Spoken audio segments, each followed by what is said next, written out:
योग शब्द का अर्थ होता है जोड़ना और योगी शब्द का अर्थ होता है जोड़ने वाला।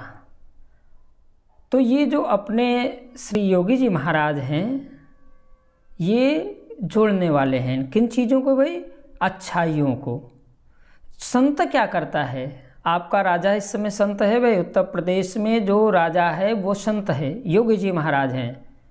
और वो आप देखेंगे विगत 5 वर्षों उन्होंने क्या किया, जो श्री राघवेंद्र सरकार की कार्यशैली रही है। राघवेंद्र सरकार जी ने क्या किया? सबसे पहले जोड़ा। किसको किसको जोड़ा भाई?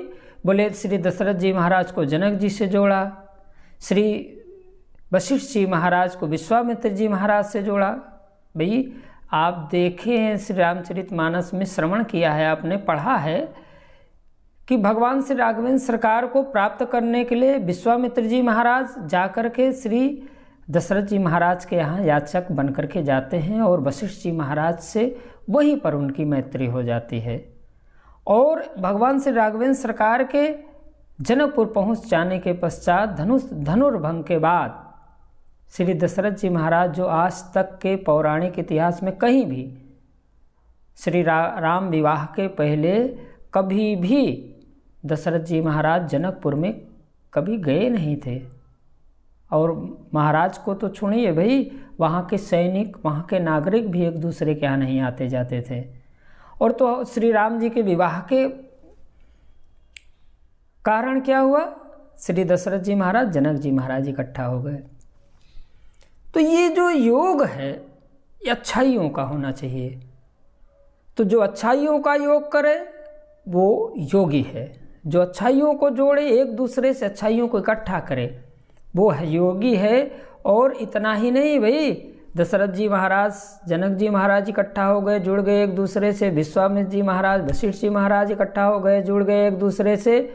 श्री परशुराम जी महाराज भी उसी सभा में राम जी से जुड़ गए, राम जी के सानिध्य में हो गए भाई। तो आप देखिए योगी जी महाराज विगत 5 वर्षों में क्या किए हैं? बोले उन्होंने अच्छाइयों को जोड़ा। राम भक्तों को श्री राम मंदिर से जोड़ दिया। राम भक्त राम मंदिर के लिए अलग अलग बिलग बिलग दिख रहे थे। उसके पहले के शासक उन्हें अलग रखते थे, राम मंदिर अलग है, राम भक्त अलग है।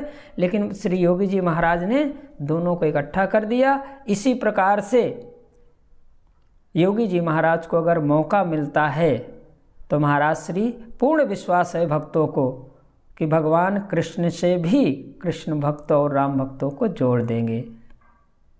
अब करना क्या है हमें आपको भाई? हमें आपको भी उसमें जुड़ जाना है।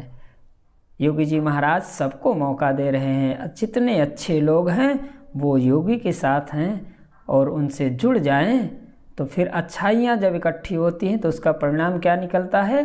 रावण जैसे दुष्ट नष्ट होते हैं, धराधाम स्वतंत्र होती है, इस धरती पर से पाप का अंत होता है, बुराइयों का अंत होता है, अंधेरा छटता है और फिर एक नया सवेरा उगता है जिसमें सबका आनंद होता है, सबकी भलाई होती है, सबकी चिंता होती है और सबके लिए सुखमय खुशगवार प्रारंभ हो जाता है जीवन में। एक ऐसा समय जब व्यक्ति भय मुक्त हो करके, जब बहनें भय मुक्त हो करके, जब समाज पूरा का पूरा एक दूसरे के प्रति भय मुक्त हो करके अपने अपने कर्मों को करने लगे, तो यही सर्वोत्कृष्ट शासन काल माना जाता है, अच्छा शासन काल माना जाता है। और सबके सुख दुख की चिंता करना, सबके लिए शासन चिंता करे, ऐसा तो कोई संत ही कर सकता है। क्योंकि अब तक जितने लोग आए हैं उन लोगों ने सबकी चिंता नहीं की।